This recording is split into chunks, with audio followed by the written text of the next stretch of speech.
Hello, everyone, and welcome back to the Figure Guns Podcast with Tony, Dave, and James. I am your co-host, Jimmy, and I'm here with... My name is Big T Tony Beat, and fucking up motherfuckers is my game. I wish that rhymed. Yeah. It would have been better. And You fucking wish. Let's go with plague-stricken Dave Baldwin. plague-stricken, Plague-stricken. bubonic. I hope so. We can all hope. Whooping cough, perhaps? I just need it to go away because I've had enough. Yeah. December, 2025 hasn't been a good year for me as it is. And fucking December is just making it worse. You know what is nice, though? That January is soon. Yes, but I was going to say, currently, in my headphones, your voice sounds very nice. It You're sounds nice on welcome. the mic. You're welcome. It sounds a little, it's reminding me of someone. It'll come to me at some point in this episode. It's not Harvey Firestein. I'm not It is there yet. not. It is not. That will be legendary as one of the funniest times I've ever gone to a movie. When Dave was definitely... Bad Boys Dave 3, was, right? Yeah, Dave was definitely patient zero with COVID that year. Yeah. And brought it back from his trip to California. Yeah. And then came to Bad Boys 3 with sounding like Harvey Firestein. That was like 3 or 4 weeks later, and it was fucking rough. You know who you sound like? Oh, God, who? Oh God, I'll get it. God. Mission Impossible. Sandy one? Newton? No, you wish. Mission Impossible 5. Rogue Nation. Yes. Bad guy? Yes. Jared Harris. No, it's not Jared Harris. Jared Harris. But No, you're on the right. I'm on the you're right track. You're on the right track. It is. Oh God, Sean Harris. Sean Sean Harris. That's who Harris. you sound like. That's All what right, it I'll is. take that. I got 50% on that. That's Yeah, pretty good. you got I'll the take last that. name. I'll take that. I mean, you say Harris in a British actor. You know who? you're You know in who the I was ballpark. mixing? Who was the guy on Mad Men? His name was Jared something. He hangs himself. Kushner? No. I don't know. Jared something. He was a British guy. He's in Mad Men. He hangs himself. That's great. It's probably Jared Harris. Probably Jared Harris. It's probably Jared Harris. But anyway, yeah, you sound like Sean Harris in I'll take that. Rogue Nation or any of the other ones that he's briefly in. He's in Rogue Nation, and he's also in Fallout. Yeah. With the arm reload. The fallout of your good intentions, Mr. Hunt. Yes. It's good. See, it's good. Actually, it's yeah, good. it's not that bad. It's good. It's not that bad. Anyway, so today's episode is Jared Harris. Yeah, Yeah, there it I is. thought so. There it is. There it is. Today's episode is Jimmy, Tony B, and Sean Harris. Yeah. That's great. It's great. So we got You're a fun welcome. one. So let's get into this thing.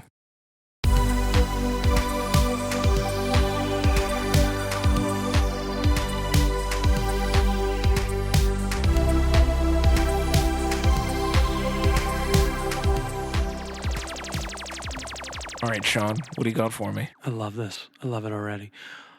Well, if you remember, I mentioned it last time that I'm a distribution executive for Tap Film. Sure. And I just want to remind everyone that they're launching their Top 500, the global search for the first 500 films to premiere on the Tap streaming platform, launching in early 2026. Any genre, any length, any country is welcome. Feature length, short, documentary, animation, experimental, whatever you got, they want it. And you get full transparency during the selection process. It's a complete shift from traditional distribution. No agents, no long negotiations, no mystery decisions. Just a clear path from submission to selection to streaming. And the best part is you get to keep the rights to your film. So Yeah, if that's you cool. want in on the ground floor of that, we have our Finger Guns link to get 15% off, yeah. which is FG Tap 15. There's a specific link that is in our Instagram links right now. It's also going to be in the metadata of this episode. Yes. So if you just click that link, you will be taken straight to the page, and you don't even have to put in we do the code. work for you. We'll do the work for you. You just have to put in your information, and you're good to go. Beauty. So if you got that, you know what? I want someone to submit Sallow to 240 Days of Sodom. God, That's- really? But you know what? They'll take it. They will take it, but I feel like they said they said enough with the first 120. This is awesome. This Yeah. is really awesome.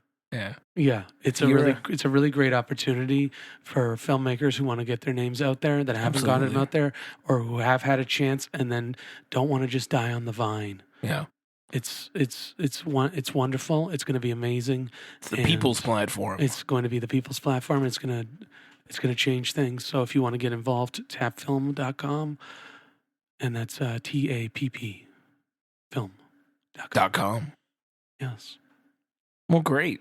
Moving on from there. Yeah. I really feel. I know we have a very specific list of things we want to talk about in this episode, which isn't quite a standard episode, but I do think that we need to say something about Rob Reiner, who was murdered a few weeks back, along with his wife. His son, who is a troubled individual, is the number one suspect, and he's up for he's on trial for murder right now. Yeah. But it's so fucking sad, especially as a father, just kind of like that they were believing in their kid and they wanted to just kind of do the right thing, and it didn't work out for them. So it's really fucking sad, but it's even more profoundly sad because Rob Reiner is or was an incredible filmmaker who I think his fucking run in the 80s into the 90s is like the GOAT run. Legendary. The fucking GOAT run. Yeah. Fucking Stand By Me, Princess Bride, When Harry Met Sally, Misery, A Few Good Men. Yeah. Like, I don't think anybody has a run like His that. brief cameo in The Wolf of Wall Street, which remains a performance I'll never forget. I don't think anyone has a run like that. And he also had this Spinal Tap before that. Yeah. Yeah. Like, nobody has a run like that. Somebody, like, even Spielberg, Scorsese, they all had, like, a fucking dud in there somewhere. Sure. Like, that 5-film run is a fucking GOAT run. Yeah. And I watched Harry and Sally the other day, and it's just a fucking incredible piece of work. And it's amazing. And I know he hasn't really been making stuff for a while. He just brought out Spinal Tap 2, which I think... Did you watch Spinal Tap 2? Not yet. Not yet? I haven't watched it yet. I don't want either. I heard from Salem that it's a banger. Yeah. But I know it didn't get great reviews. But it's like... He was such a legendary filmmaker, and we got to see him when he did the live read of Princess Bride. Yes. For Jason Reitman at TIFF. Yeah. And I think that might have been the year he was there with his, maybe it was the year, or maybe around there was where he made the semi-autobiographical film about his son. Yeah. So it's just really fucking sad, and it's really shook. It's another one of the deaths this year that's really kind of shaken me. Where I'm just like, this is like amazing director, like taken from us, and this is especially horrible way for him to have gone. Yeah. For sure. So from the Finger Guns family, rest in peace to Rob and his wife, and just condolences to his remaining family that isn't his son. Yeah, his two children, then his two other children, which is the one found Rob, and that's fucking... I can't even imagine. Yeah. I can't even imagine. So for that incredibly bleak topic... Yeah, it's a bleak topic, but, I'll have what she's having, and, Yeah. We'll go... And it's his mom. That's fucking amazing. Yeah. I read this week that they changed the ending because he found love. Like, he met the wife while he was making the movie. Apparently, they weren't going to be together at the end. Huh. But he found love while he was making the movie, and he's like, they have to be together. Yeah. So, fuck. Wow. Yeah.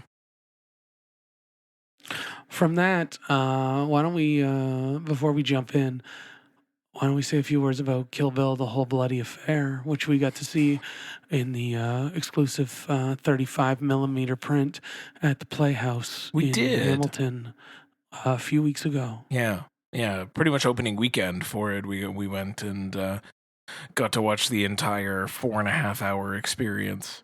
5 hours basically with the intermission and everything. I think we were like, and that that bullshit fucking Fortnite thing at the end. Yeah. From the time the lights went down, which I think was 5:45, 6:45. 6:45. We didn't stand up until 11:45, so yeah, it's a solid. Well, we still have to go to the intermish. Yeah. But outside of that, the movie was still going until about 11:45. Yeah. So it was a long one. I mean, it was great to see it again. I haven't watched Kill Bill in a little while. I think it's been a few years. I did a Tarantino rewatch a few years back. So I had watched it then, but I'd never watched them sort of put back to back as it was in this, and especially with all the extra stuff that they added in. I mean, it's part one is still the better part. It didn't fix it putting it all together. Like, you can still clearly tell that half this movie is better than the other half of this movie. It's so much more exhilarating. Yeah. You have like the mellow bit at the beginning, but like as soon as she like touches down, well, it's an action film and then a western. Like it is what it is, and they are two different genres of film. But even as she like touches, she touches down in Japan and Okinawa, and literally like it is like nonstop, and it's so beautifully shot, and the colors are so vibrant, and on film it looks 10 times better. The music. Like, the music in the first one, like, is hands down probably one of my favorite Tarantino soundtracks. Oh, yeah. Because it's just so, like, and, like, just even the needle drops to the other music cues, like, it's firing on all cylinders. I fucking love the first Kill Bill. I think putting them together kind of makes it a lot better, and it kind of makes up for the strengths and the weaknesses of both parts. Because I feel like the first half is very overindulgent and very over the top. And the second half is a lot more mellowed out and dry, and it's kind of dragged out a bit. And I feel like together they work a lot better than they do apart. I think apart you see the problems more magnified for both movies. But together it's kind of like, okay, this makes up for this. This makes up for this. It's more balanced. Yeah, it's a better experience for sure. Putting it all together, it just doesn't fix anything either. Like, it's still like, yes, there's balance, but like again, when you're watching the first, because the split is right in the middle of the two of them, of course. So like, it's very easy to see both sides of it, and like, the second half of this epic is weaker than the first half of this epic. It doesn't matter that they've put it together. It just is. But it's not as jarring as watching it separately as two different movies. I also like that it's recontextualized where you don't know that BB's alive. Correct. Until she does at the end. Yeah. So when it works. The zoom or whatever, the fucking pan that he does, the whip pan to her reaction, finding out that her kid is alive in that moment. Yeah. You're finding out for the first time in that moment too. Yep. And it recontextualizes the entire movie, and it makes it feel like a much different movie when you find that out, I guess. And you're kind of on this journey, and then it's kind of a different movie after that. And I think I like the second half a lot more paired with the first half and not knowing that BB is alive. Yeah, for sure. I'm just saying it's still a weaker half. I still don't like the Superman speech. I still don't think the fucking bit with where we're trying to build pathos for Bud. Like, it's just get the fuck on with it. Yeah. It's And you know, I think you were saying that like one of you were saying that the first half was like overindulgent. It's a little much, but I think the second half, it's a little bit more mellowed out, but it's still overindulgent in a way. Like, it meanders a little bit because it feels like. And the fucking bit with the Esteban, is he the pimp? Esteban? You leave Esteban Viejo alone. I love Esteban. I just think that scene's just like, what the fuck is this doing Michael here? Parks is incredible in that role. He's very good in the role, and it's a good scene. It's just like, why the fuck is this scene here? And I think this goes back to it, where like part one is very overindulgent, yes, but it's very contained. It is very quick. It has a point, and it's going to hit it. It's going to do these two things. We're telling two parts of the Deadly Viper assassination squad, and it focuses on it very, very well. Whereas in the second half, it felt like there wasn't supposed to be much anyway, and we knew this was all supposed to be in one movie to begin with, and he was forced to split it. and then it feels like the second half was padded to make it like, all right, well, then I'll add a little bit here. We'll add the pathos for Bud. We'll add this Esteban Vallejo thing. Because you're right, none of it matters. But it's in there, and to me, it's like, all right, Volume 2 had to be an actual movie, I guess. So here we'll put it in, and it adds a little bit extra. But again, when you put it all back together, those weaker parts are still there. It's not like he recut the film. He cut out the BB thing, yes. A smart decision, but it's not like in the grand scheme he of things, recut it, or it's still paced the exact same way. It's the exact same pacing. I think it's also, when you're saying this, the climax of the movie, or the best part is the Crazy 88 thing battle, and that's in the middle of the fucking movie. Yeah, it makes sense. It makes sense in the middle of the movie versus when you watch it in two parts. It's the end of the first movie, so it's obvious that it's like, oh my god, it's all building to this, and that's such a great fucking ending. My complaint, I think, is that he had an opportunity to put this all together and recut it. I mean, he fucking added shit. He cut one thing out, and he really expanded the anime sequence, which I like is that great. Scene. I always thought that was Bill. I didn't realize it was another guy. I always thought it was Bill. Yeah, no, I like the how it's like hand drawn and how it all like plays out with like the animation, the editing. I agree. I always loved it. Thoroughly enjoyed that section. I enjoyed it expanded. Again, I enjoyed the fact that he cut the reveal of BB and put it where it's supposed to be. Sure, I like that, but he had an opportunity to actually like really look at this film and kind of make it one cohesive unit, and he didn't. He just expanded it, and then added a fucking post-credits thing for no particular reason. Like, it just was indulgent to the max, where there was an opportunity here to work the second half a little bit. To your point, the climax is there, and it makes sense where it is. You could have finessed the second half a little bit. It's fair. In this opportunity, like, this is a one and done, like, you know, like I'm thinking of most recently. I'm thinking of in India they had Bahubali 1 and 2, and S.S. Rajamouli recut the entire thing into one movie. The epic, yeah. Where instead of just stitching the two movies together, he actually sat there and recut it. They took out some of the songs and some of the dance numbers and made it one big epic action movie. You had the opportunity to do the same kind of thing here, and you just decided to go for overindulgence. Or even Snyder with his Snyder cut.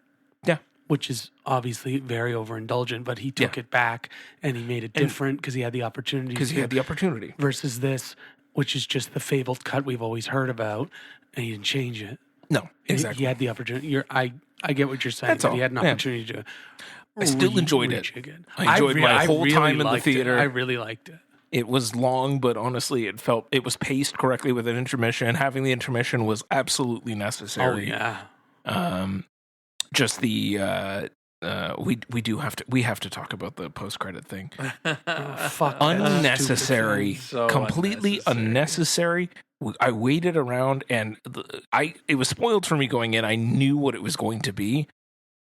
And you guys didn't, and I didn't want to say anything either. And like the moment it started playing, my eyes rolled so hard in the back of my head. I was like, Jesus Christ, this is literally just Fortnite. This is the dumbest shit. It's so ever. Bad. Like I get the tie-in. I get the idea. I think it's a cool idea. Sure. In theory. Sure. But in practice, it's fucking dumb. It's completely dumb. It's over too quickly. Like, it doesn't feel like it's even given the chance to be a proper story of any kind.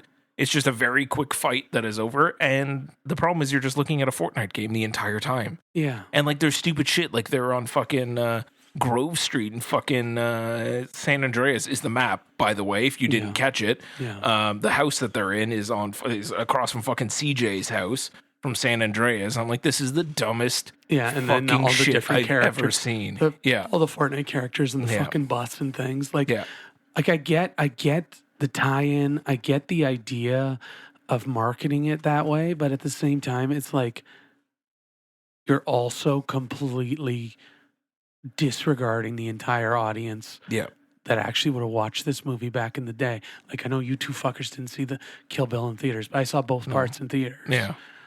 Like, I was too young. I had to get fucking snuck into the fucking first part. Yeah.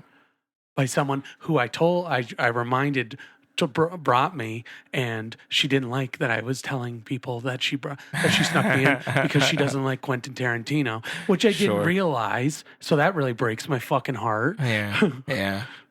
But yeah, you know, and I'm glad that on Letterboxd they split it into 2 separate films that I could review. So that I didn't have to like take a star off the whole bloody affair for that ending, because it's fucking trash. It's trash. It takes the wind fully out of its sails. Like you're there for a full fucking dumb. Yeah, you're there for fucking 4 solid hours. Yeah. And that's what you get. Like 5 hours you're there and you get that at the end. Fuck you. It's like such a slap in the face. Yeah, it's totally dumb. It's really bad. Yeah. It's really bad. It's a nifty idea that's just done badly. Yeah. But recommend if you get a chance to see it, I would say go. Absolutely. Yeah, I'm buying the 4K. You're gonna say the vinyl. Yeah. I'm buying the film print. Yeah, definitely. No, definitely buying this shit on 4K. Like I've been waiting goddamn 20 years for this thing to be pieced properly. It is kind of a piss off that he didn't change anything. Like it was the same thing. Bill is so like he like monologues for like 9/3 of the movie. And I'm just like, buddy, like get on with it. You know my thing about Superman. Fuck. No one cares. You let David Carradine from fucking the late David Carradine from Kung Fu and Kung Fu: The Legend Continues. Fucking monologue all he wants. Don't get me wrong. He was the one that died by autoerotic asphyxiation, right? Yes, what a legend. But like some of his monologues, okay, cool. Yeah. But like he just drones on and on. Yeah. I was like, if I was Uma Thurman, I would have cut his head off like earlier because it's just I just had enough. That was just you experiencing a conversation with Quentin Tarantino. Like that's what if you went over to his house and you sat in that conversation bit, that is what he would tell you. That is literally what. And you'd just be like, "Fuck." I think it's just tragic that it got split in 2 parts because Uma Thurman is so fucking incredible in that movie. Agreed. Yeah. Like putting them together, her journey is so much better, and it's much more rewarding. It's much more rewarding, and her performance is seeing it together. Everybody's performance feels better in it. Yeah, like it's just I don't think she's ever been that good ever. Yeah. And like it's a damn shame that you weren't able to experience her performance like that, because it probably would have, like, I don't even remember who won the fucking Oscar back then, but she probably should have been up there because she was fucking amazing and just like she's so good in it. And I love Daryl Hannah in it too. She's such a catty bitch. Yeah, but I mean, I loved getting to see this on a film as well. Like obviously, like for you and I, it was after the fact DVD and then Blu-ray. So I never got a chance to even see it on film if it was even done that way. But like it definitely was, James. For this being like, we talk about it like this, like it wasn't filmed for fucking most of our lives. Most of our lives, I guess. Yeah, that's the first half of our lives. Took off a little later. Well, I guess they were shooting on digital, like early mid 2000s. Yeah, but they wouldn't have been printing. They wouldn't have been printing it on digital. Yeah, that's right? true.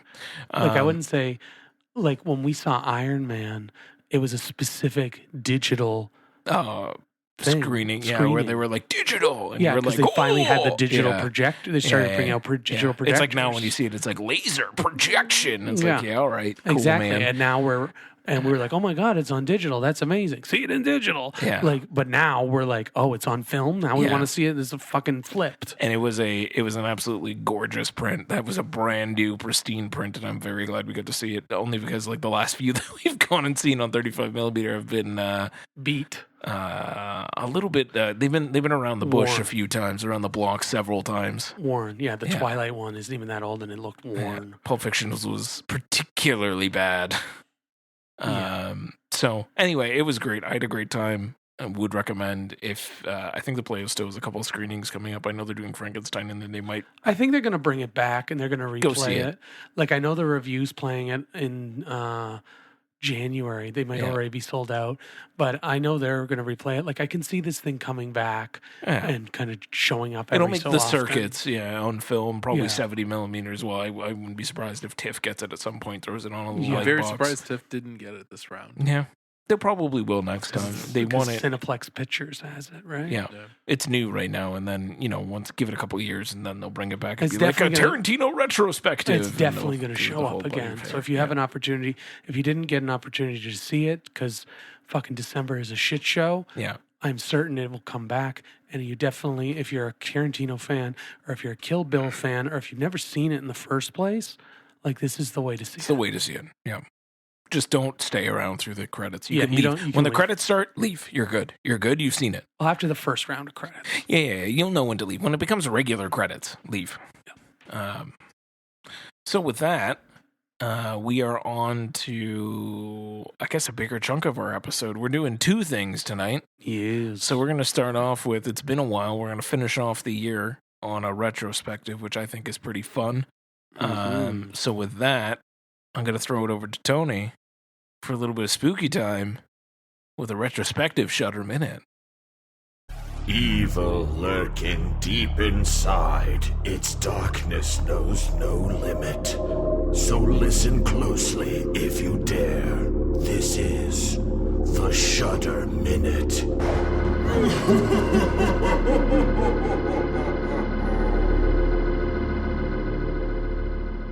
So what you got, big man? What'd you watch? Spooky. Oh God, Dave, it doesn't hold the same weight tonight. I'm sorry, bunny. It's all right. It's all right.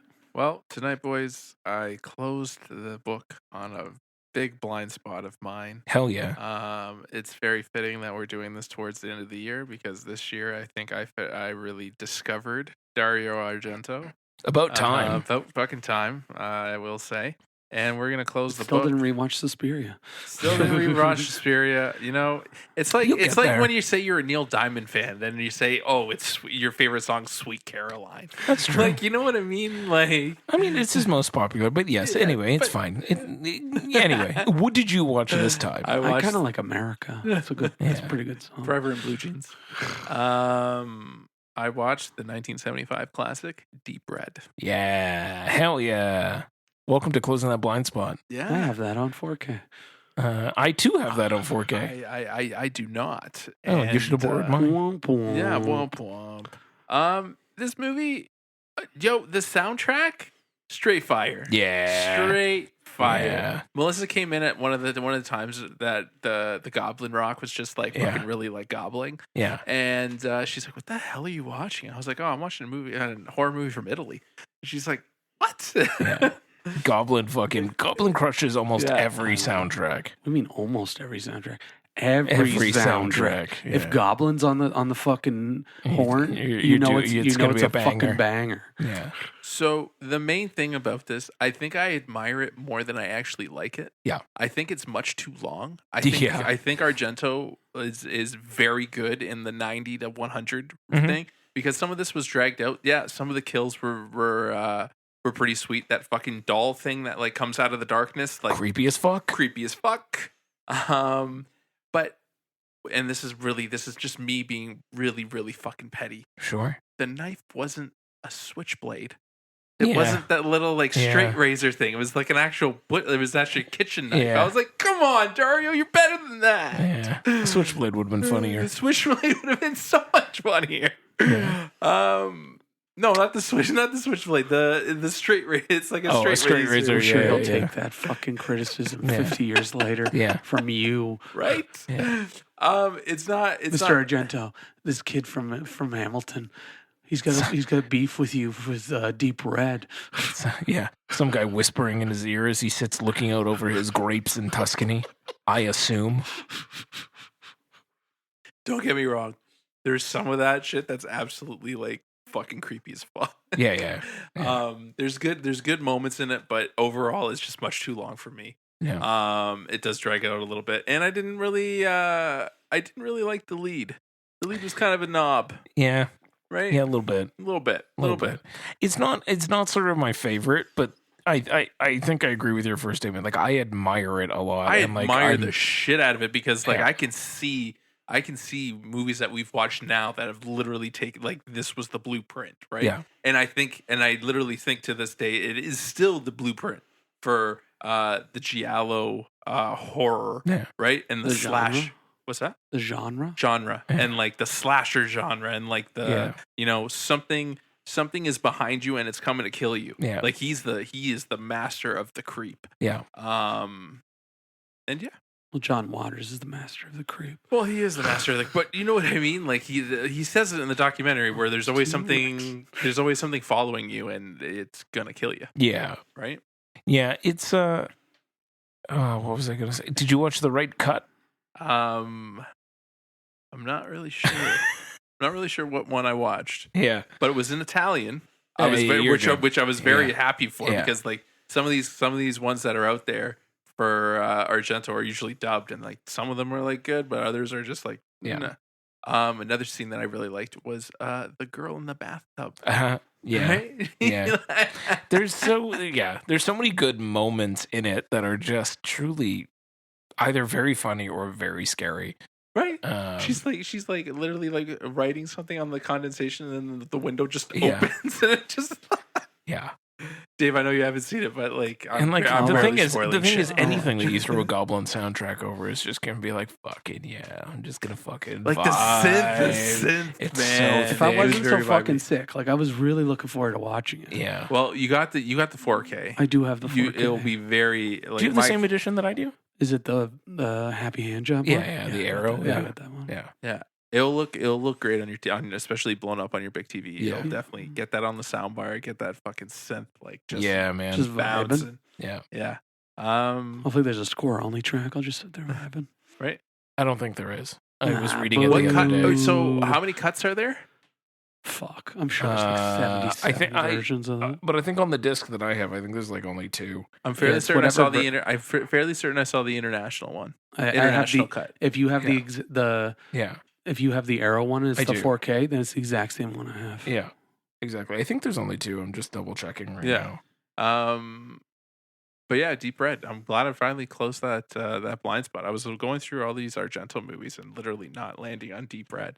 Yeah, you're still big on Bird with the Plumage or whatever. That's still my favorite. That is still my favorite for like because like it's what is it? Crystal? Well, Bird with the Crystal Plumage, right? Yeah.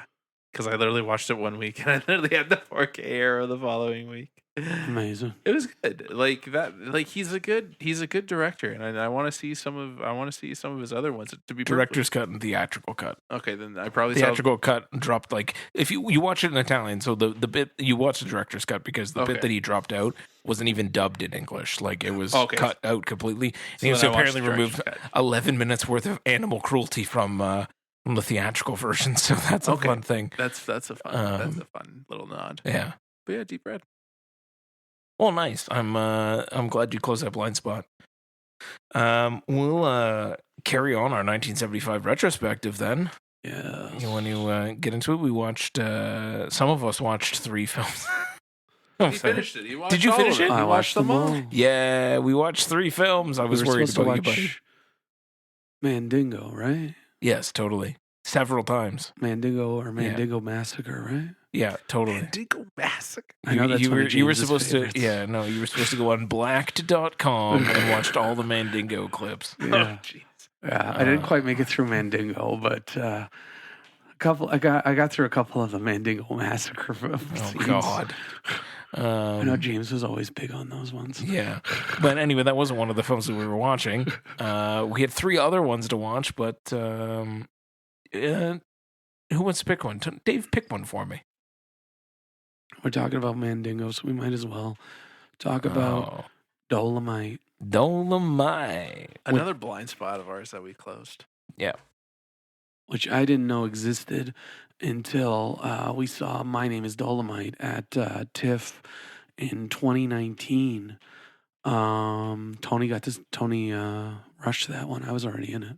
I had to save him a seat. I closed. Yeah. That's bad. Yeah. I had to save him a seat. I closed out 2019 getting in here with Dolemite. It was perfect. My name is Dolemite. Nice. Yeah. So I have this on Vinegar Syndrome. This was one of the first ones I bought on Vinegar Syndrome. I think Tony bought it too, and then you have Human Tornado as well, I have right? Human Tornado. Nice. All right. But let's start with Dolemite. I love that. I love this fucking movie. Yeah, me too. It is by no means like Oh, it is not a good movie. It is not a good movie. But it is so much fun. There is so much charm, and it's like everyone's just having a fucking blast. I think that's what's good about it or great about it is that it has the charm. Yeah. Like you would make a movie like that now, and it just wouldn't have the charm. It just wouldn't have the feel. Yeah. It just wouldn't have that kind of texture to it. You feel it in here. Yeah. Like there's no way that you can, like, it was such a lightning in a bottle kind of charm. Like you can't fake it. It just has to happen. And like I will say that like watching Dolemite made me want to rewatch My Name is Dolemite, so I did that. And it added I didn't see it at TIFF, but I saw it the year that it came out, and I hadn't revisited it since. But after watching Dolemite and then throwing on My Name is Dolemite, man, that movie, like, it has a whole different light to it now. It was incredible. Like, it was such an experience to just sit there and watch what inspired that movie, and it's totally worth it. Like, if you like cinema at least as much as we do, like, it's worth watching. It's just so much fun. Some of My Name is Dolemite is Human Tornado, though, I think, because I didn't recognize some of the scenes from it. Nope, none of it. Really? Like the sex scene in My Name is Dolemite, where like the shit is falling over with the and bed. stuff, with the bed. Yeah. Like that's not in Dolemite. That's in Human Tornado. Correct. Because I watched the trailers after, and that's in the trailer. And then there's another one, where he's running out of someone's house. Yeah. And he's like, "Drive, N-word, drive." Yeah. Like, that's from Human Tornado too. Yeah. Because when I was watching, like, I haven't seen My Name is Dolemite in a while. But I remember, like, there were certain things that played out where I was like, okay, I remember this happening. Yes, yeah. So, but I can imagine it's which then Dave Chappelle spoofed later on. Yeah, I can imagine that it would be fun to watch My Name is Dolemite. Yeah, it is. But honestly, it's such a endearing film for how sort of like earnest it is and like what he was trying to do. I mean, it's the loosest kung fu I've ever seen. So loose on the planet. Like Dolemite just read like the encyclopedia entry for what is kung fu and was like, yeah, so hand movements and just kind of hit people. Kind of. It was like almost like the Austin Powers like it was like judo chop. Yeah. Well, there's a special thanks for the Chuck Norris School of Karate. That's amazing. Yeah, but it was just so good. It was so good, and like I was getting a little frustrated because like I was like, did Eddie Murphy just make up that line? Like, is that line doesn't exist? I thought that would come up more than it does, and then it comes, and it's so fucking perfect. I literally like rewound it just so I could like experience it again. Yeah, and you forgive this movie. Like, there's a whole scene like it's the two cops are like giving him shit in the parking lot, and the boom mic just keeps coming in the top of the screen or the bottom of the screen, depending on how they're filming it. It's so funny. There's an alternate cut on the Vinegar Syndrome that has the boom mics in every shot. Oh, it's great. Every shot as a boom mic is incredible. That is an incredible piece of work. Yeah, you can see it in every shot because it's the way it's framed. Yeah. But I honestly, it's open matte. That's what it is. It's open matte, so you can see all the boom mics. I had such a good time watching it. I had a smile on my face the whole time. And, like I encourage anyone to throw that on. It's so worth it as a piece of cinema from 1975. And like, not even just as blaxploitation. Like, it's just a very fun movie. Yeah. And I love that like Dolemite's Girls gets like a whole page of credits. It's incredible. Oh, it's so good. And a fucking preacher. Oh, man. It's so good. You're like really Willie Green. Yeah. Oh, Willie Green. Fuck that Willie Green. It's the director of the movie, and it's Wesley Snipes in the movie. Yeah. You got 24 hours to get out of here, and you've already used 23 of them. That's like a fucking clutch line. Yeah. When he said that, I was like, that's fucking dope. Clutch. It's fucking dope. That's a great fucking line. Yeah. Yeah. Dolemite is his name, and fucking up motherfuckers is his game. Yeah. I really enjoyed it too. So I'm glad we have this one. I want to check out Human Tornado. Absolutely. Yeah, I'm excited. I'm excited for Human Tornado. I'm glad I had sense to just buy both of them. I love it. Yeah. So that was one of them.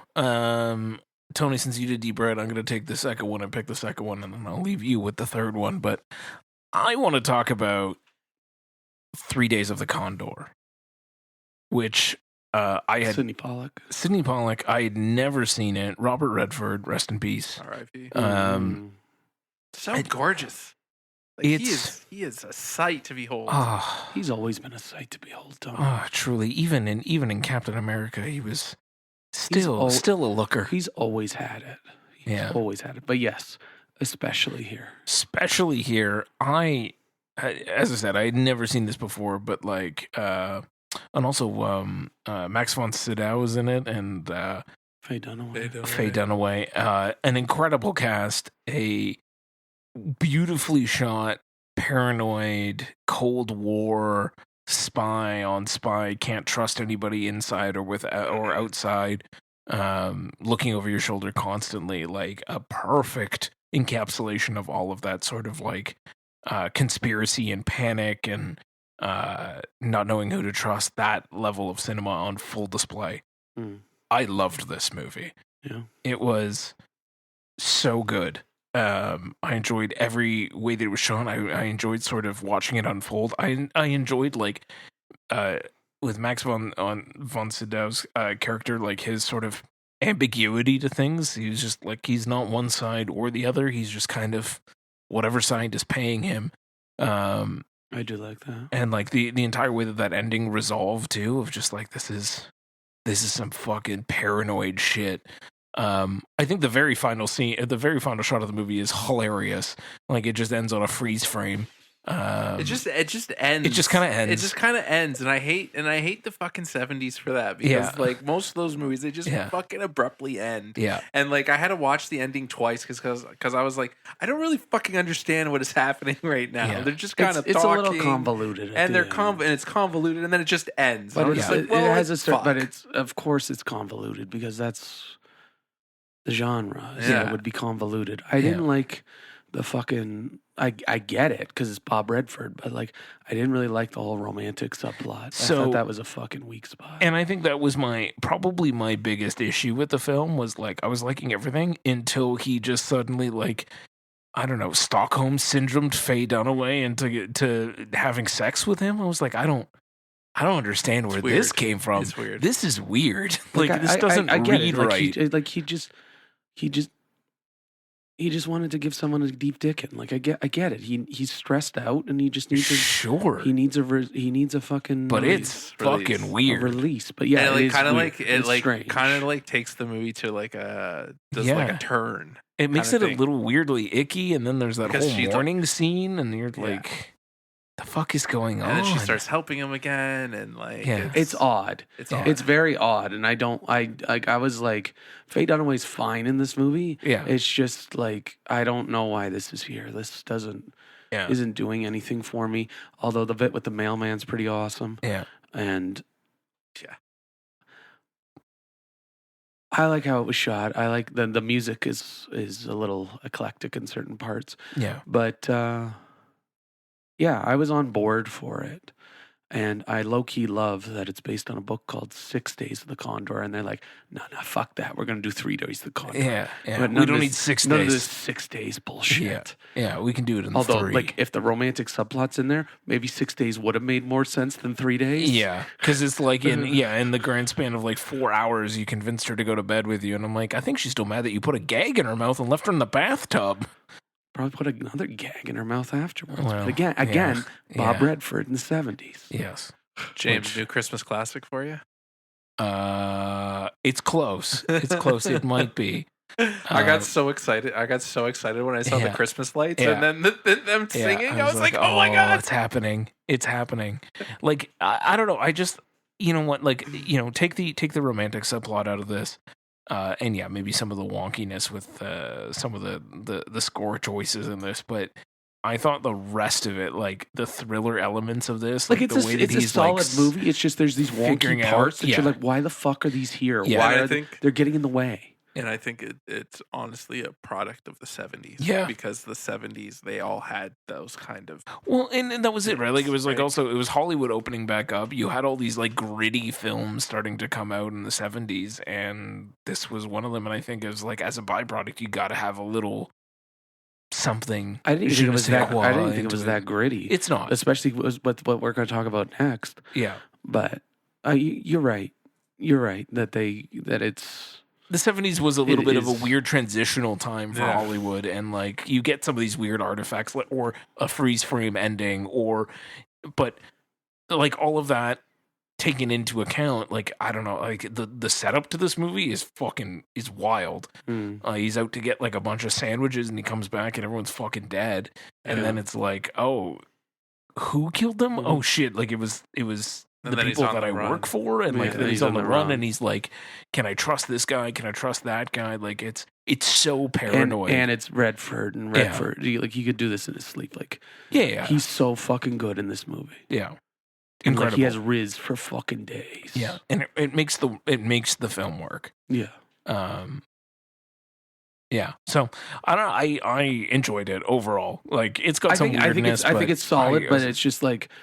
The parts that are weird are weird. Yeah. And I put in my Letterboxd review, this is like 100% my niche genre of film that I love. Yeah. Is these like paranoid sort of thriller, spy versus spy, not sure who to trust kind of films is my you whole like bag. Red Sparrow? I don't remember Red Sparrow. I want to watch it again. Yeah. But just the way you're talking about it, like I'm thinking of Red Sparrow, and I remember people didn't really like that movie, but I remember enjoying it. Yeah. So anyway, 3 Days of the Condor was worth it, I think. It was a banger. Yeah, certified banger. And bless whoever was like, none of this 6 days bullshit. No, 3 days. We don't need that shit. Yeah. I actually saw the TV show that came out. They made a TV show, and it was essentially the movie.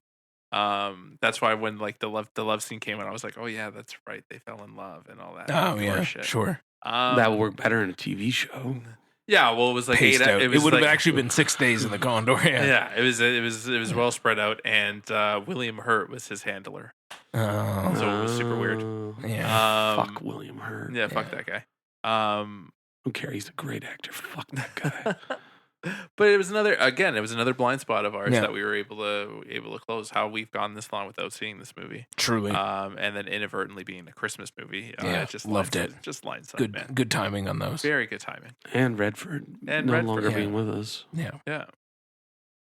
So our next and final movie is a movie with another fallen actor, Mr. Gene Hackman. Yes. I'm talking about Arthur Penn's Night Moves. Yeah. Now, I'll apologize up at the top. This was one that I had forgotten that I had seen. Small oversight. Small oversight. And honestly, on rewatch of it, I was like, yeah, no, I barely remember this movie. And then I looked when I watched it, and it was like deep COVID, and I'm like, yeah, okay. I know why I don't remember this movie. It blurred together with the 800 other movies that I was watching during that period. Yeah. So I enjoyed coming back to it because I was genuinely like, I'd forgotten most of the plot points. And it didn't click in until when did it click in? When he goes and confronts the guy his wife is cheating on him with. The first time, like when he follows him behind with the shopping bag, like he's carrying his groceries or whatever, he follows behind him. That was when I went, I feel like I've seen this before. That was fucking devious when he does that shit. Yeah.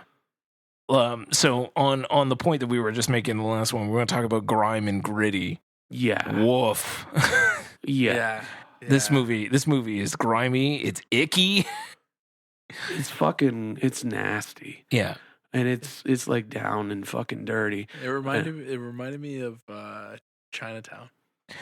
Yeah, in a way of like just like life is shit. This is one of these like it's like smoking a French thing. Life is shit. I bought it on Criterion, so I'm happy we got to watch it. Nice. But yeah, it's very nihilistic, and I can see why it was a movie that wasn't appreciated at the time, and has kind of grown on people, because it's a movie that I was watching and I was just kind of like, I feel like I will enjoy this more on a rewatch. Yeah. It's truly like a bleak outlook on the world. Like Gene Hackman's life, like character's life in this is fucking garbo. Like everything is kind of shit, and everybody in this movie is shitty. He's a private investigator trying to find the 16-year-old girl as his marriage is fucking crumbling, and everybody's fucking. Well, everybody's fucking. He throws his life into his work because his marriage is crumbling apart in front of him because he's just figured out that his wife's been cheating on him and she won't admit it. And then then this is a fucking like nymphomaniac 16-year-old who's banging everybody. Griffith. Yeah, who's banging everybody that looks at her kindly in any way, shape, or form. Followed by like a weird plot to like get money from an estate. That's happening. And the Yucatan and fucking James Woods is there. And James Woods is there for some reason. He eats it. And fuck James when he gets the shit beat out. Fuck James Woods. Yeah. He's so scummy in this movie. He's so young too. I'm like, Jesus Christ. He literally looks the same. He looks the same. Yeah. He looks the fucking same. But he it's his patented fucking scummy fucking sleazy piece of shit. Jimmy, yeah. Yes, shitty Jimmy. Shitty fucking Jimmy. Like he's so fucking sleazy in this movie, and you're just like you knocked it out of the park here, and you just kept going back. You just kept going back to this well. You found gold, and you kept coming back. You never fucking left. Yeah, but this has another weird score too. Yeah, this one's an odd one. Yeah, it's not duck. It's thrilling. It takes you on a journey. Like he has some thrills. He goes on a journey.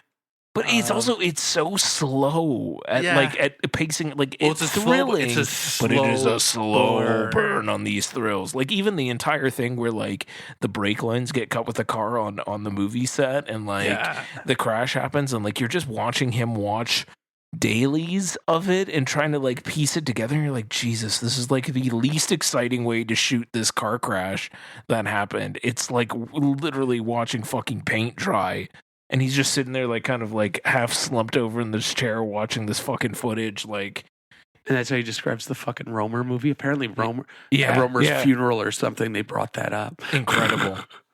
Incredible. But Gene Hackman is so good, and you're on this is true. You're on it with him because he is just so charismatic in front of the camera. He's captivating. He is his presence. Like he has such a presence in this movie, and it's like one of those like grimy like private detective. Truly, like it's like one of those ones that you would see in like the 40s or 50s. Like it has that feel and it has that look. Well, it's a neo-noir, so yeah.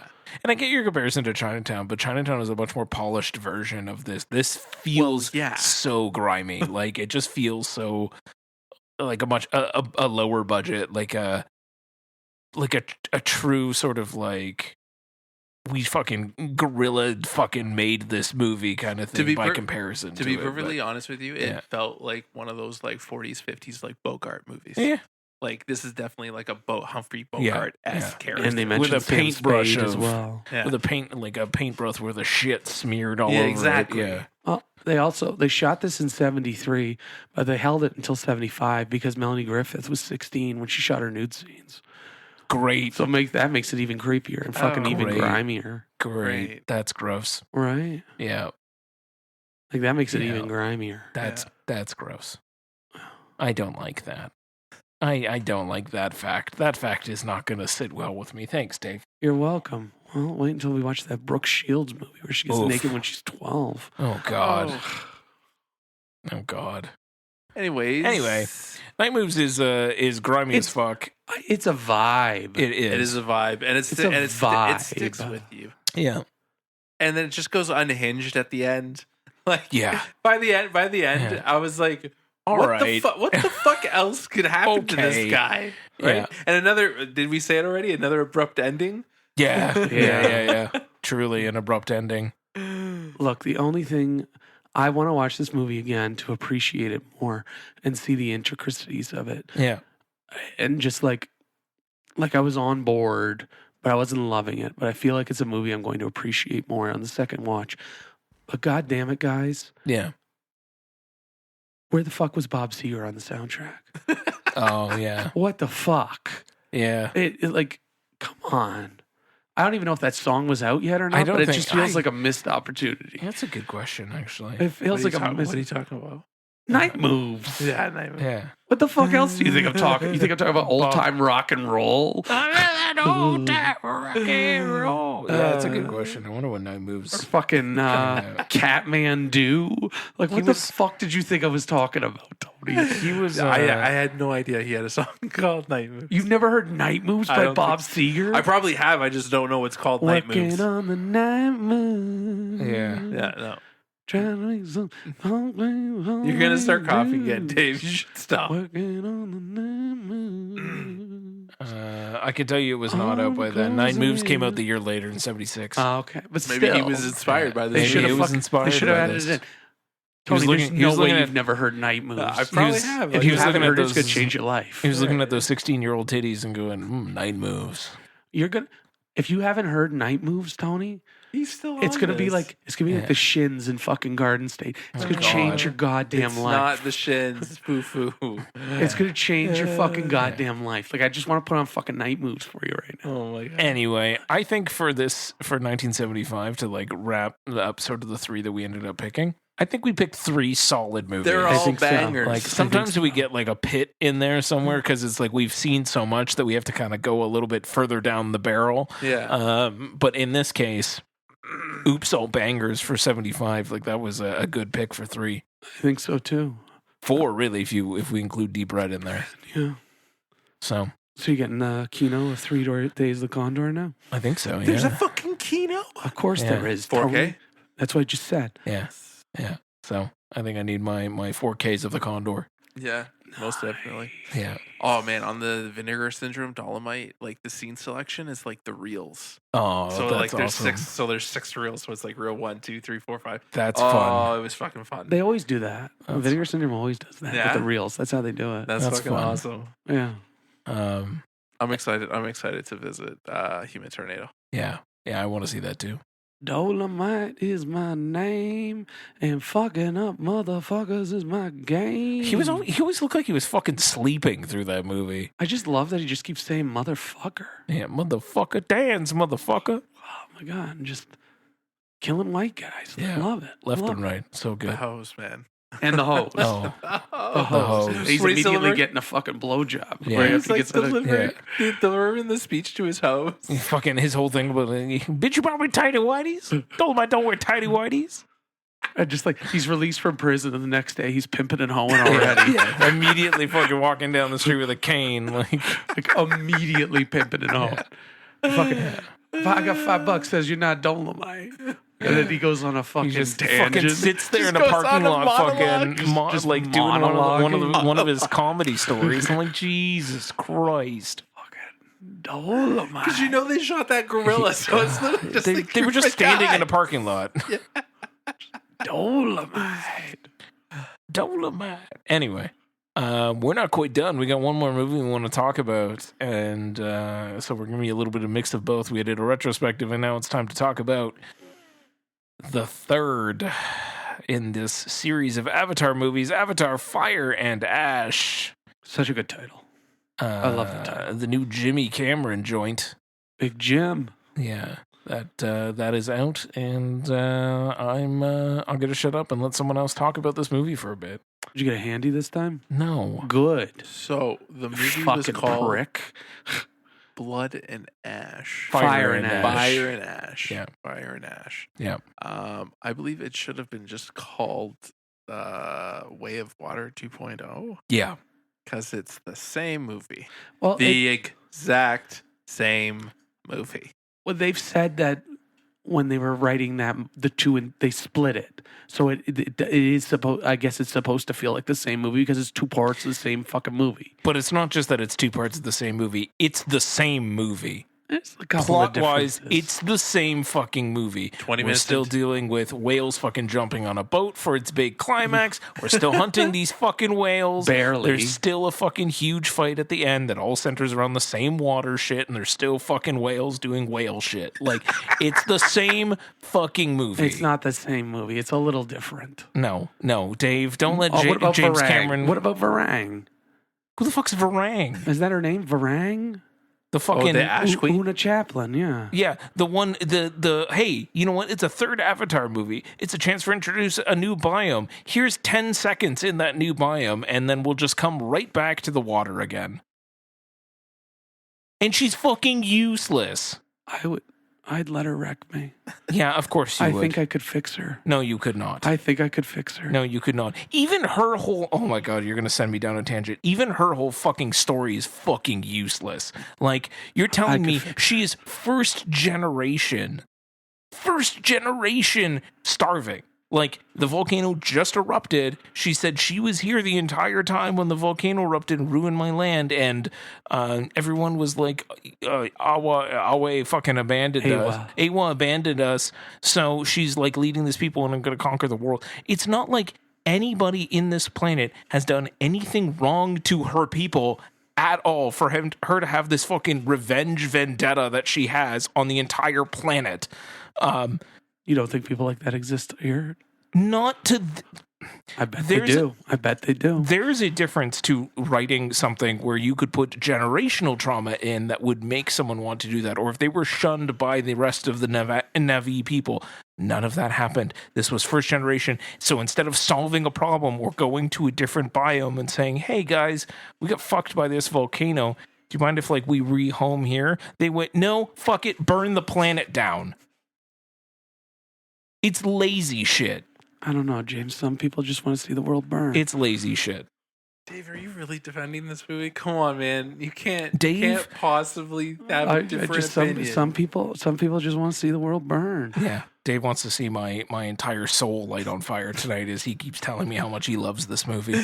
Don't get me wrong. I didn't really see the big deal of the first one. Like I wasn't like fucking... Oh my God. If you mention fucking Pocahontas, Fern Gully, or fucking Dances with Wolves, I'm going to scissor kick you in the balls. I wasn't on board. I want to revisit it now. It is all of those movies, though. I want the balls, Tony. Oh my God! No, can I just no? Let me get this out. Please talk. Wasn't on board. Talking time is over. No. Wasn't on board with the first one. Right? Had its issues, but I want to revisit it. But then I just remember going into the second one and being like, you know what, man, I'm going to give it a shot. And I was so mesmerized because it was like so well done. And like the story still kind of like was shitty, but I was like into it, right? I went to fucking 40X for this one. I was amped. I was foaming at the mouth. Like, let's fucking go. And he gave me the same thing. When it's not 40Xing, like you're like, what the shit, man? Yeah, this movie is, and this is a criticism you cannot defend, way too fucking long. It's way too long, Dave. Get the fuck out of here. It's 3 hours and 20 minutes. It has no right. It's like 3 hours and 15. The 5 minutes. Oh, you guys didn't see it in IMAX. It has the prologue for the Odyssey in front of it. Yeah, who gives a shit? It's too long. Who gives a shit? I care about the Odyssey, but for this movie, it doesn't make a difference. This movie's still way too long. I finally got to see the fucking animatronic Cyclops. I'm fucking excited. Nice. That's nice. For this movie, it's still too fucking long. It's way too long for the same story.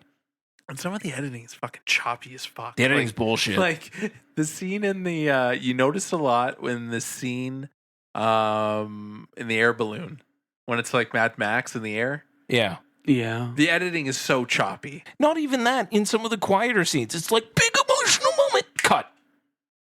And it's like into another scene, and like you didn't even resolve There's a couple this cuts one. To black too. Yeah. Yeah.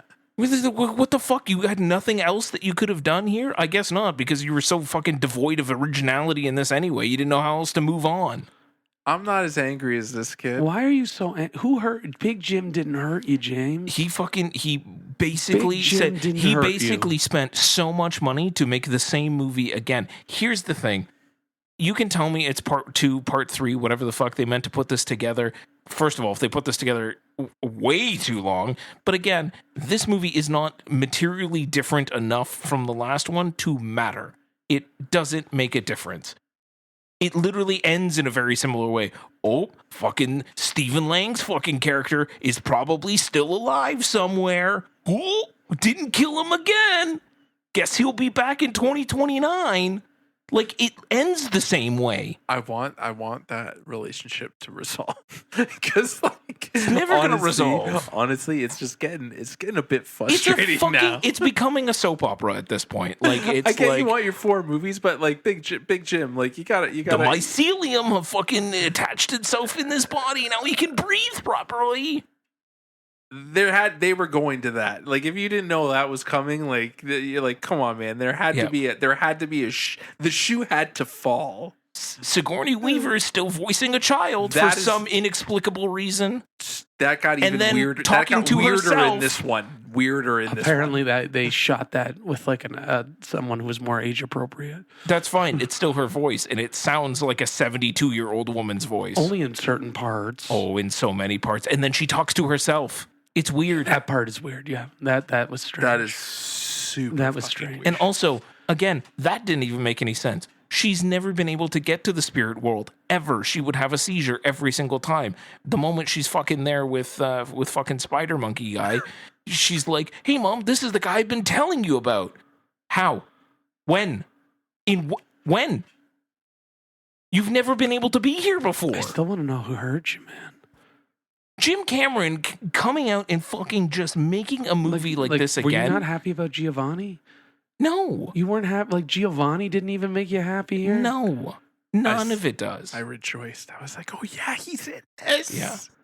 Yeah. Also, why the fuck does Edie Falco go down with the ship? She's not a captain of the ship. Edie Falco still bothers me. Why is she there? She's not very good in this. She bothers me. And it's even funnier that when Way of Water came out and she was just like, I shot this so long ago, I forgot I was even in it. Yeah. That just says everything that you need to know about Edie Falco and her performance in this movie. It's way too long. It's way too close to Avatar 2. So even if you want to be like, well, it's all about the spectacle's the same. They literally use the same biomes and everything, and it's not much of a technological leap. When the first Avatar came out, I will give you the spectacle because it was an insane leap at the time. The leap from that to Way of Water, fucking crazy. It was a big leap. Like, it's a huge technological jump, and like the scale that they were working at was even bigger than the last time. Yeah, I'll give you all of that. In this one, way too close. It's basically the same thing. And honestly, it feels at this point it's gotten to I'm just watching Avatar video game all cutscenes, high frame rate. Like there's nothing to it. In high frame rate. I won't. I'm not giving Jim an extra dime. In fact, he got $0 from me. What about authorial intent? Like, aren't we the kind of podcast that talk about film and the intent of the filmmakers? How can we stand on those grounds when you won't watch it in 3D or watch it in a high frame rate? That's what he meant for it to look like. I'm not engaging in a format that is dead. He's the only one keeping it alive for no reason. But that's what he wants. That's nice. Then do it. But if you're going to give me the option to not watch something like that, then I'm not going to do it. It doesn't take away from the fact that I've been talking about. I just think that we keep standing on, like, we got to watch it on film, guys, because that's how he filmed it. Or we got to watch it in IMAX because that's how he filmed it. And then you're fucking standing here being like, I have to watch it in 2D. I can't watch it in high frame rate or 3D. I won't. I don't want to do it because I'm butthurt that I don't like 3D. I don't like 3D. I don't like 3D either, James, but that's how he fucking filmed it, so I'm going to watch it in goddamn 3D. It doesn't matter, Dave. It's a format that should die. It does matter, because that's how he fucking filmed it. We're not meant to watch movies in 3D. It has been proven to be bad. Clearly, it is not financially successful because they stopped doing it.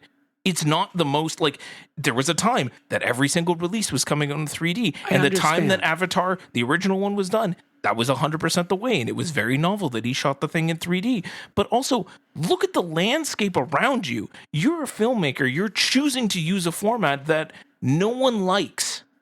And you're saying, well, fuck you to the audience. Come see it the way that I want you to see it, which is in 3D, which is something that I know nobody likes. But he's fucking earned that right, James. He hasn't earned shit. What do you mean he hasn't earned shit? He has 3 $2 billion movies. I don't see you with a fucking $2 billion movie. He doesn't earn, like... No one earns the right to make me do something. I can choose to engage with it how I'd like to engage with it. I know, but I just think it's really shitty that we want to watch movies and we want to encourage people to watch movies the way they're meant to be seen. And you won't see it the way it's meant to be seen. I'm not saying don't see it. I'm not saying don't go to the cinemas. I know, but you didn't see it the way it was meant to be seen. That doesn't matter. It does matter. Engaging with the content is what matters. Engaging and going to the cinema is what matters. Seeing the movie is what matters and what's important. I just think you're being hypocritical. I'm not. You are. Have I seen every single thing that's come out in the exact same way that has been intended by the filmmaker? No, but we're supposed to be trying to. That's what we're supposed to be. That's what this whole podcast is about. No, it's not. It's not about us engaging with film and trying to encourage people to watch films the way they're meant to be seen. It's about encouraging people to watch films. But not the way they're meant to be seen. You want us to fucking encourage people to watch them on goddamn cell phones? If they want to. We're not watching fucking Lawrence of Arabia on a fucking cell phone, Jimmy. If you want to. But you shouldn't. But also, we're also in a... How are you going to see Lawrence of Arabia? What's your option? If you have an opportunity to see it in 70 millimeter, you should see it because that's how it was meant to be seen. Sure. But not everyone has the opportunity to do that. You're right. Not everyone has the opportunity to do it, but you had the opportunity. You chose not to do it. I didn't have the opportunity. What do you mean you didn't have the opportunity? It's fucking 3D right now. Yeah, but I wasn't going to. I don't engage in 3D. I don't want to, and I won't. But I just don't understand why you think you have the right to tell Big Jim what he can and can't do. I'm not telling him that he can keep doing whatever he wants. I don't have to see it that way. I just think you're being hypocritical. I'm not. I'm really not. I really do. I'm really not, Dave. You're just butthurt about 3D. Get the fuck over it. I won't. Just get over it, man. Okay, well then don't fucking come at me with it. I'm going to come at you with it. Then don't tell me to get over it. If it's filmed in 3D and he wants you to see it in 3D, you should go see it in fucking 3D. Nope. So I thought the movie was just fine. That's good, I guess. I thought it was just fine. I think the problem with the movie is exactly what you said, is that it came out too soon after the second one. The second one is still a technological marvel, and there was enough time away from Pandora where you could still appreciate it and fucking think, oh my God, this is amazing, and there's these wonderful things, and it still fucking looks really cool. And this one didn't really have any of the wow moments. It looks really cool. It's done really well, but it doesn't have any wow moments. And because there's no wow moments, you kind of get sucked into the fact that there is a lot of retread on it. And that they don't do enough with Varang, and they still have the stupid fucking voiceover. At least it's not fucking Sam Worthington this time. Yeah. And fucking... Sam Worthington's still a very weak part of the movie. I think he's very good. I like him in these movies, and I like that they didn't completely fridge fucking Natiri this time. Sure. But yeah, there was no wow moment. When I was sitting there, I was in no moment where I was just like, wow, holy shit, he did it again. Yeah. It's too close. It was too close. And I think that's the problem with the movie. It's two halves of the same movie. It's too long, obviously. And the ending is fucking weird and abrupt and fucking strange.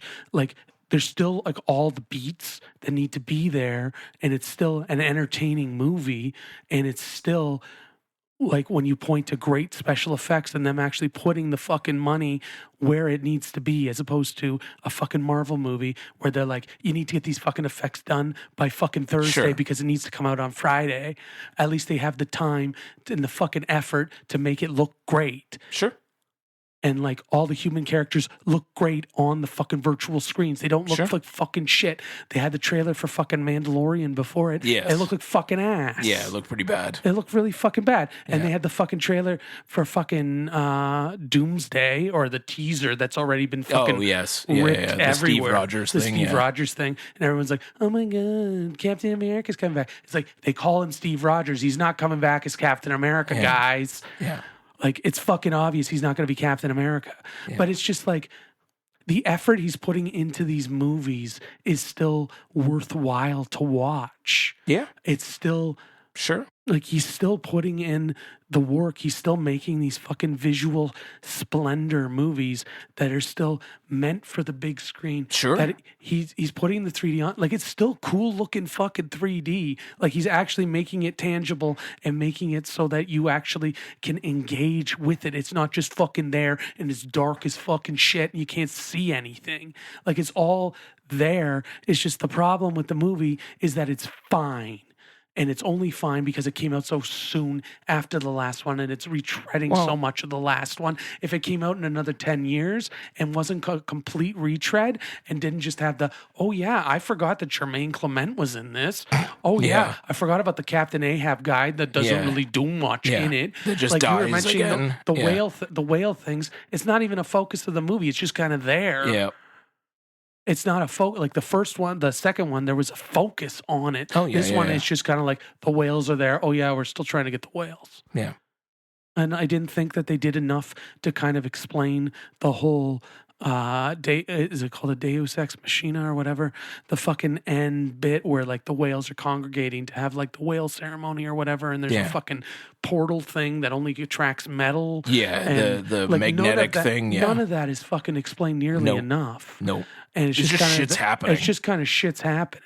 Yeah. And then it like forgets, like, I know last time we had a big issue with like the kids getting in fucking distress every 10 fucking seconds. Yeah. But then it forgets about the kids for half the fucking movie too. It puts them in a cave and says that's good. Thank you very much.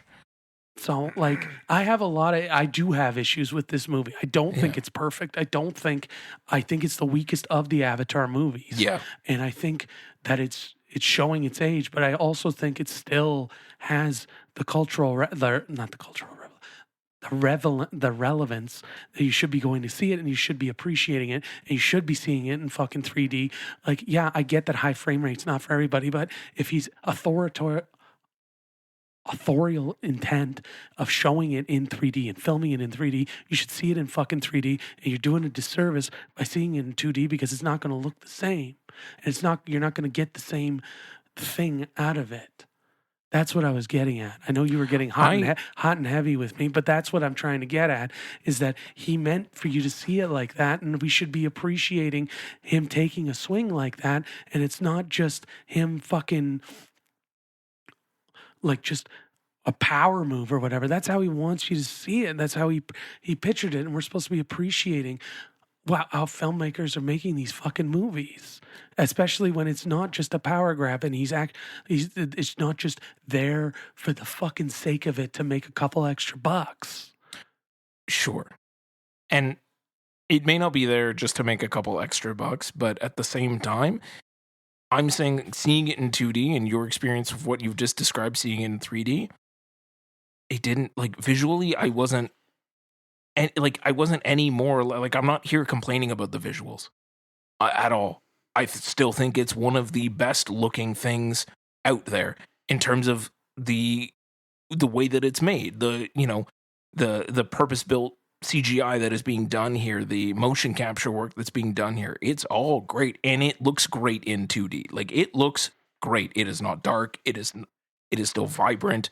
It is still a world that you are being transported to, because this movie definitely needs a big screen, and you should see it in whatever way you're able to see it in on a big screen. But I'm not saying that, like, I don't like to engage in 3D movies. I have stopped going to 3D movies. I haven't seen a 3D movie in a decade at this point, and I'm fine with that. I'm choosing to engage with it that way, and also, I'm not here shitting on the fact that it was shot in 3D or in 2D or whatever. I'm mad at the concept of 3D and the continuation of it. But again, not taking away from the visuals here. I'm not complaining about them in any way. My issues mainly deal with the length of this movie. The points I completely agree with you on that we've already hashed out. The fact that it came out way too close to the second one. And it needs, like, you hit it completely right, where, you know, the difference between the first and second one is you got introduced to an entirely new section of Pandora, an entirely new world when you go from the first one to the second. The first one is a whole new world. Second one is like an entire new world within that world. And then this one is just not. There's no wow moments, to your point. Like, there's nothing here, so it has to survive on its plot, and its plot is bloated. in ways it's underexplained, in ways it's not good enough story-wise to stand on its own for 3 hours and 15 minutes this close to the release of the other one. So yeah, it is the worst Avatar of the three of them, for sure. Nothing to do with visuals, though. It still looks incredible.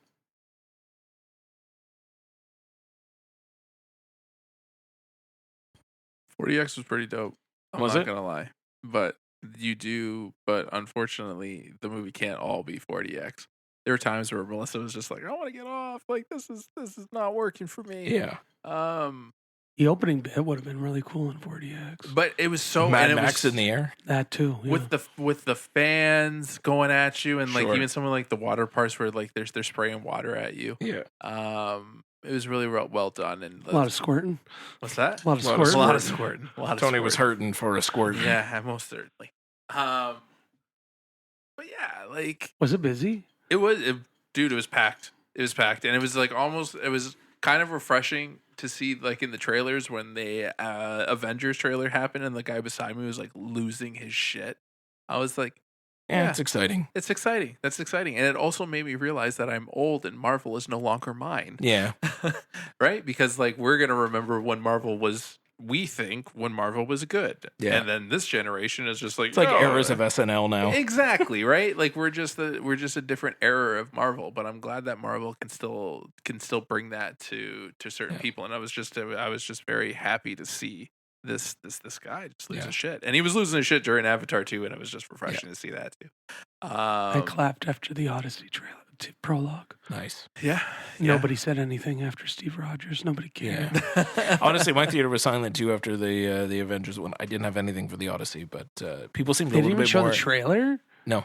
Oh, that's people seemed more excited for. We saw the trailer for because I heard that. Yeah. No, we didn't get one.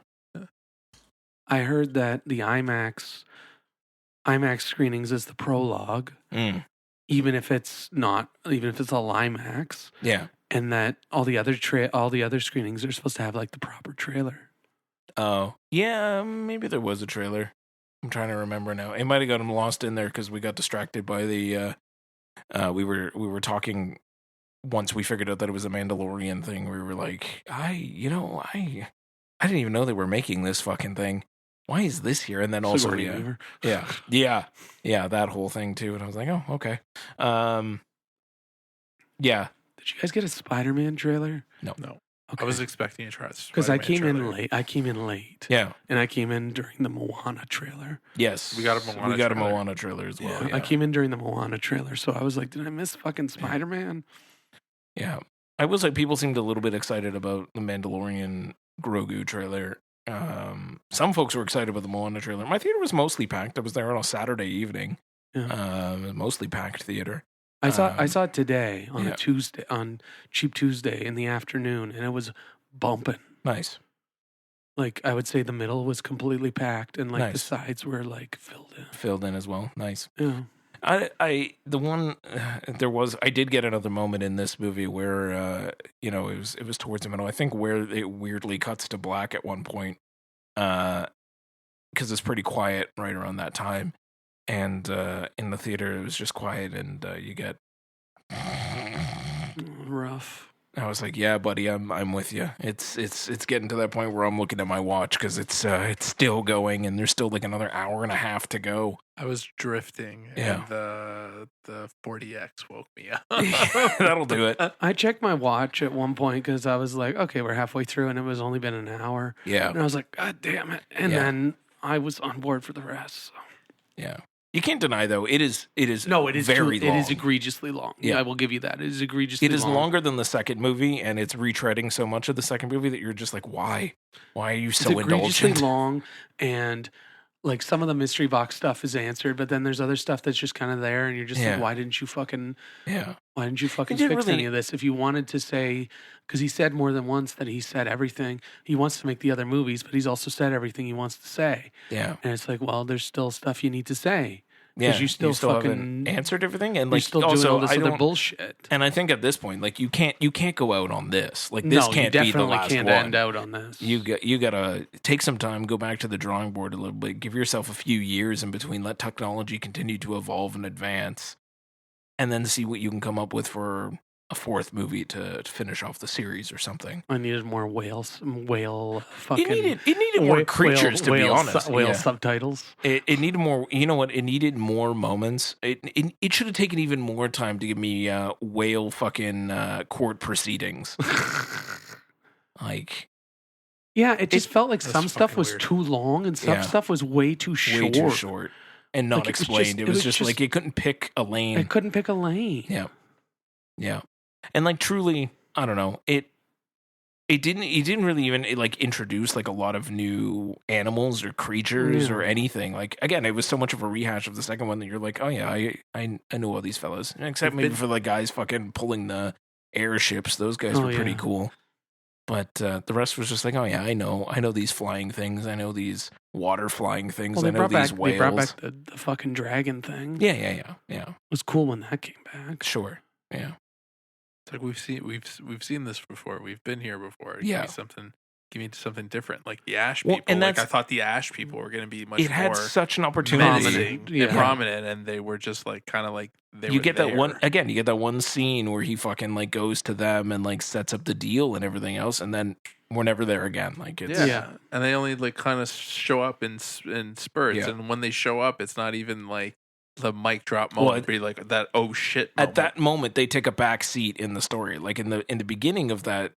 In the beginning half of the movie, they're prominent. They are big bad, and then they take a back seat for the rest of the movie. And you're like, for the Sky people to take over. You know what? I'm tired of the fucking Sky people. Fuck the Sky. And like the Sky people should be the ones in the background. Even in that, like even towards the end, where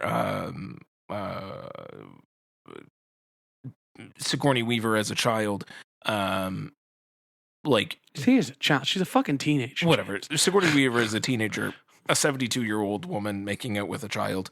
I told you they changed. They did yes, yeah. They changed the actor in the mocap suit for this one. They did. That's good because that's gross.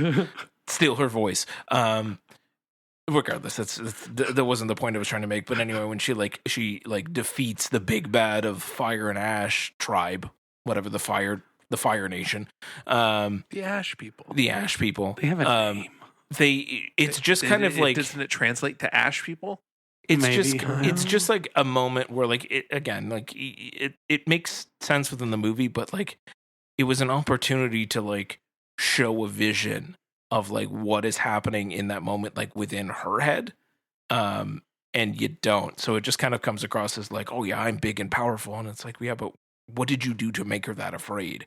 Like, what is she seeing? Because like, with like when it's Stephen Lang's Avatar guy and she does the weird connection thing between the two fucking head connector ports.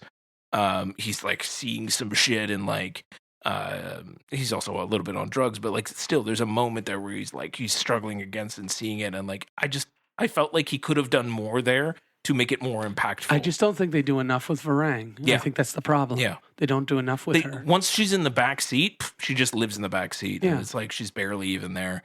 They get sidetracked with that whole thing of Jake Sully being like a fucking like a wanted huge terrorist war criminal thing, and that bit is way overdone. Yeah, where like people are like outside his cell just constantly live streaming him. I I'm thought like, that was weird. That was strange. I don't think anybody should care this much. He's been off the grid for a bit. Like it's strange.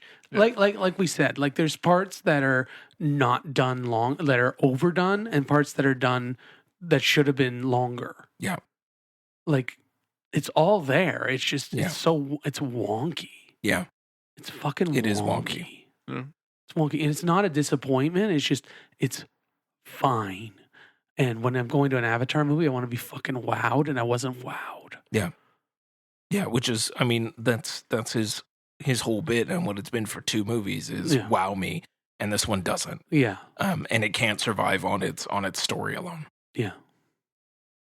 So for me, it's not a recommend. I mean, I don't see a need to see it if you're not a fan already. If you're a fan of Avatar, you want to keep going, yes, go out to the theater, go watch this movie. But if you're thinking, I don't know, I've been on the fence with Avatar. I only went because whoever wanted to see it, and like I'm not the biggest fan. I don't think you need to rush out to theaters to see this one.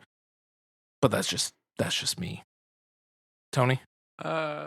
Yeah, if you're just like a cash fan, don't like rush out to see it. Like it's not life changing. Dave says it's just fine. I think it was a bit of a disappointment. Yeah. Cheap Tuesday, maybe. Cheap Tuesday, Do a maybe. Dave. I wouldn't necessarily do a James and go see it in 2D. If you're going to see it in 3D. Because the 3D is absolutely incredible. Seeing it on the big screen, it does keep you. It's an experience. Avatar has always been an experience, an immersive experience. Still an experience in 2D. Never said it wasn't. I totally get it, but like when you're seeing it in 3D, you're experiencing it a little differently, and yeah, that definitely. And then even if you want to see it in 4DX, I would see it in 4DX too, because it's basically a fucking Universal ride at that point. But a 3 hour and 15-minute Universal exactly, ride. Exactly, right. And has a lot of stuff. That's a lot of stuff. And it has a lot, and it does stop. It does stop on a dime quite quickly. Yeah. But it was definitely an experience, and it helped the overall viewing experience, so to speak. So yeah, see it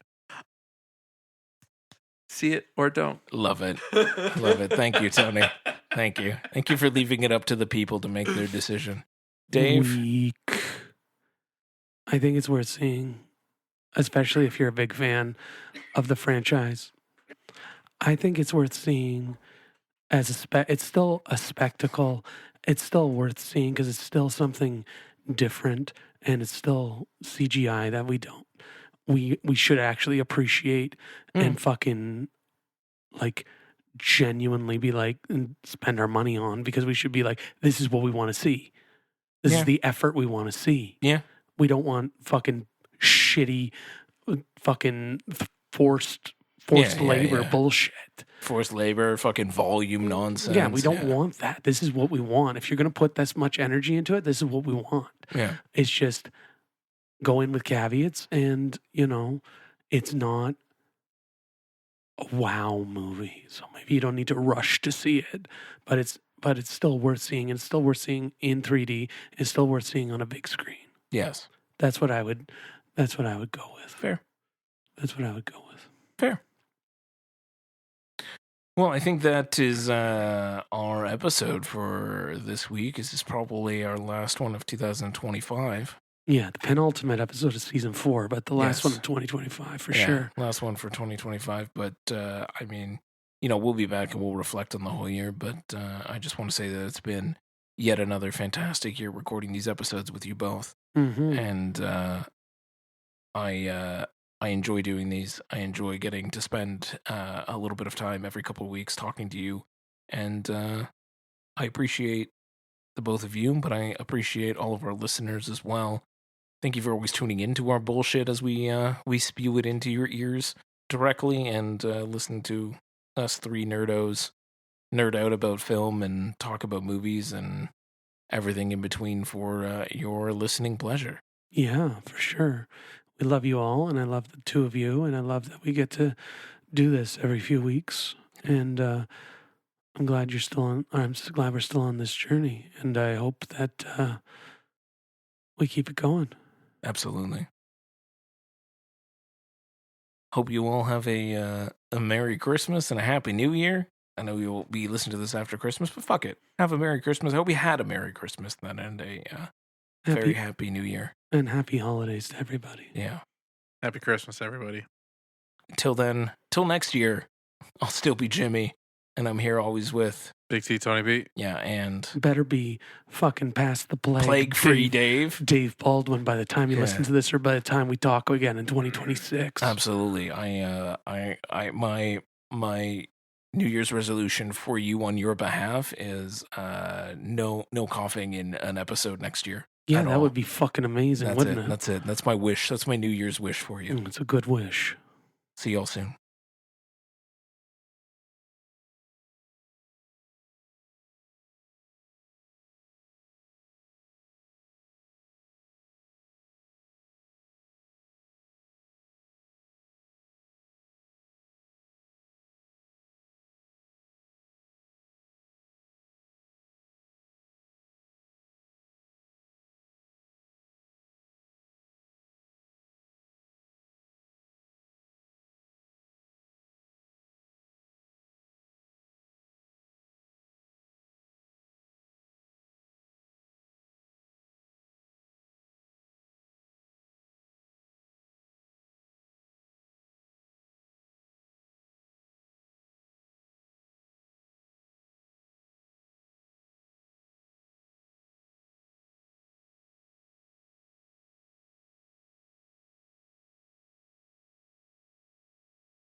What did that boy buy? It's Dave's New Blues.